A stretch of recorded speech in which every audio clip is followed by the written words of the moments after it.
Estamos abocados a considerar esta noche el matrimonio, el varón y la mujer, bajo el pecado original. El varón fue creado con una destinación laboral, decíamos, al analizar su creación al principio. Es decir, fue creado para trabajar en el paraíso, para cultivar el jardín del paraíso. Es una destinación laboral. La mujer fue creada con una destinación amorosa, espiritual, de amiga del varón. No fue creada para trabajar en el jardín del paraíso, sino para ser la amiga del jardinero. Porque el jardinero estaba solo. Quizá por eso la serpiente habla con Eva y no con Adán. Porque ella es más afín a lo espiritual, a lo angélico, y Satanás, que a pesar de ser un ángel malo, es un ángel caído, malvado, pero ángel, prefiere hablar con ella porque ella es un ser más espiritual. Ya lo habíamos dicho ayer, que incluso hasta la materia de la cual es hecha Eva es más espiritual, porque Adán es amasado del barro y Eva es sacada de una parte de Adán. La materia es la materia humana, no materia inerte. Y a consecuencia de eso, Eva tiene desde el principio una complejidad espiritual mucho mayor. Yo digo, el varón, puesto que está destinado a trabajar el paraíso, que su misión es exterior a él, hacia afuera, hacia el mundo, no tiene la complejidad de alma que tiene Eva, que está destinada a una función espiritual, a ser amiga, maestra de amor y de amistad. Por eso yo comparo al varón con uno de esos Ford viejos que tienen 5 relojitos, ¿no verdad? Y pocas funciones. En cambio, el alma de la mujer es compleja como un tablero de avión Boeing 707, ¿no? ¿Quién entiende eso? Hay que hacer un curso para entenderlo. Y por eso decíamos ayer, instruidos por Dios, en el título de la hojita, ¿recuerdan el texto de San Pablo? Instruidos por Dios para amaros mutuamente, para que esa diversidad de la mujer no sea para el varón motivo de irritación. ¿A quién las entiende? Y para que la simplicidad del alma del varón no sea un motivo de escándalo para ella, que aprenda también a amar a alguien que no tiene una complejidad de alma tan grande y al cual tiene que enseñarle a escuchar su alma y no aburrirse con lo que ella le dice. Hay que educar el oído del novio y el oído del esposo para que sea un espejo acogedor de la imagen interior de la esposa. Porque la esposa necesita un oído de novio y un oído de esposo que escuche su alma. Es como un espejo donde ella se puede mirar. Y así como ella no puede arreglarse sin tener un espejo adelante, tampoco puede acomodar su alma sin mirarse en el espejo del oído de su esposo. Necesita que su esposo la refleje para entenderse para conocer su imagen interior. Necesita verse en la comprensión de su esposo. Y el esposo tiene que ser acogedor de esa necesidad de mirarse a sí misma, porque si no, no se entiende. Es decir, que aunque ella es mucho más compleja y Adán más sencillo, sin embargo, ella necesita del espejo de Adán para mirarse en él.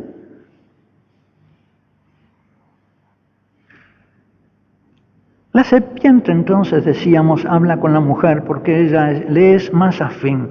Yo pienso que a Adán la serpiente lo mira con desprecio, diciendo, ese bicho hecho del barro. Ni se molesta en hablar con él. En cambio, con Eva encuentra un interlocutor válido. Y de repente también la posibilidad de convertirla en demonio. Y sobre todo, la posibilidad de contradecir a Dios en la intención de su obra. ¿Por qué? Porque Dios le dio a Adán como compañera, como amiga. No es bueno que Adán esté solo. Le voy a dar una ayuda semejante a él. Semejante a él. Dios ya era una ayuda para Adán desde el principio, porque Adán era religioso, un ser religioso antes de ser un ser social. Antes de recibir a su esposa, él ya estaba en relación con Dios. Y el hombre es un ser religioso antes de ser un ser social. Solo que, es decir, que el carácter religioso del hombre es anterior al ser social, al carácter social. Es cierto que es un ser social, pero es ante todo un ser religioso. Que, por supuesto que a consecuencia del pecado original, el hombre puede tomarse a sí mismo por Dios. Puede ser un ser religioso que se idolatra a sí mismo. La idolatría es la corrupción de lo religioso. Y la adoración de sí mismo, que es lo que vemos en este hombre de hoy, que se adora a sí mismo, que considera que él puede prescindir de Dios, pero en el fondo se sustituye a Dios. No es irreligioso, es idólatra. No puede dejar de ser religioso. Pero en fin, decíamos que Adán era religioso antes de ser un ser social. Recibe a Eva como compañera, pero él ya antes tenía a Dios como el primer vínculo. Más todavía, después que Dios le da a Eva, lo tiene a Dios, decíamos la vez pasada, como el suegro. Entra en parentesco político con Dios, no solo en relación religiosa, sino en relación de parentesco político con Dios. Le debe a su mujer. ¿Y qué pasa? Que después que Eva peca y le da de comer, por amor a su mujer desobedece a Dios. Ahí está el desorden de Adán. El haber preferido a su mujer a Dios. Siendo así que su mujer era un don de Dios. Se quedó con el don y se olvidó del dador. Y eso puede pasar en el matrimonio también. Y vemos qué sucede. Es una realidad posible actualmente porque vemos que sucedió en el origen.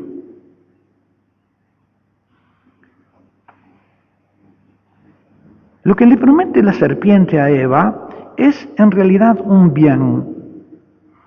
Seréis como dioses, conocedores del bien y del mal. Es un bien. Lo que es malo es el medio, la desobediencia. En el fondo, también nuestro Señor Jesucristo nos promete lo mismo, ser como dioses y conocedores del bien y del mal. Nos da el discernimiento del Espíritu Santo. Es lo mismo que nos promete Jesús. Pero Jesús nos conduce a ese fin por el camino de la obediencia. Y Satanás extravía a Eva por el camino de la desobediencia. María, que va a ser la madre del obediente, del hijo obediente, es obediente. Hágase en mí según tu palabra. María es la nueva Eva, pero la Eva fiel no se aparta del camino de la obediencia. Precisamente ella no tiene consecuencia del pecado original. Y por eso es la mujer obediente. Y es obediente porque está llena del Espíritu Santo, que va del Padre al Hijo y vuelve del Hijo al Padre, y ella está envuelta en esa corriente de gracia del Espíritu Santo. Pero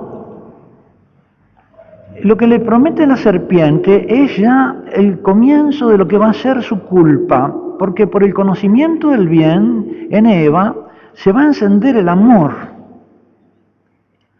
La mujer es un ser amoroso eminentemente. Desea amar y ser amada. Y por el conocimiento del mal se va a suscitar en su alma tres cosas. Tres cosas tenemos ante el mal: miedo, ira y tristeza. De modo que ya Satanás le está tendiendo el lazo a Eva, que va a producir la pena que la va a atormentar. La consecuencia de su caída va a ser que Eva va a estar desgarrada entre sus amores, sus tristezas, sus miedos y sus iras, y que precisamente el amor al esposo y el amor a los hijos va a ser la fuente al mismo tiempo de sus principales sufrimientos. Porque ¿qué le va a decir a consecuencia del pecado Dios a Eva? Tu esposo, tu corazón irá hacia tu esposo, pero él te dominará, o se te morirá, o te traicionará, o se te enfermará, ¿verdad? Todas esas cosas que están siempre como sobrevolando el amor esponsal de la esposa, que el marido tarda en venir y qué le habrá pasado, y ¿no es cierto? Ese sobresalto que rodea su amor. Y algo parecido con el amor materno, que es la otra fuente de felicidad del corazón femenino, ¿verdad? Ser madre, los hijos. Darás a luz tus hijos con dolor. Y el dolor no es solo el dolor de la generación o del parto, es también el dolor de los trabajos, ¿verdad? Los cuidados del niño, la dependencia amorosa del niño, el cuidarlo y todas las preocupaciones alrededor de los niños. Hay una cantidad de temores ya desde la que está gestando un hijo alrededor del cómo vendrá, si vendrá bien, si vendrá mal, ¿no es cierto? Las inquietudes que tironean el amor materno.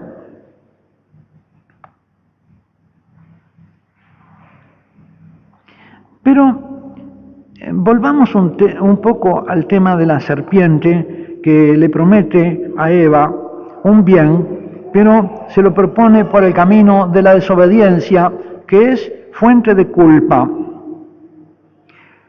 El mal uso de la voluntad que hace Eva para desobedecer, no para obedecer, porque la voluntad no se está dada para obedecer con mérito. Las estrellas obedecen, pero no pueden desobedecer, están en su órbita. Los árboles obedecen a leyes naturales, pero no tienen libertad para crecer para donde quieren, ni, ¿verdad?, sacar las raíces. Están determinados. La voluntad no está determinada, y ahí está precisamente su mérito. La voluntad es meritoria cuando se mueve por amor, a adherirse a la voluntad del que ama, en este caso Dios. Pero la consecuencia de poder obedecer libremente es que se puede desobedecer. Y eso es lo que hace Eva. Y cuando uno usa su voluntad contra la voluntad divina, entonces voluntariamente incurre en culpa.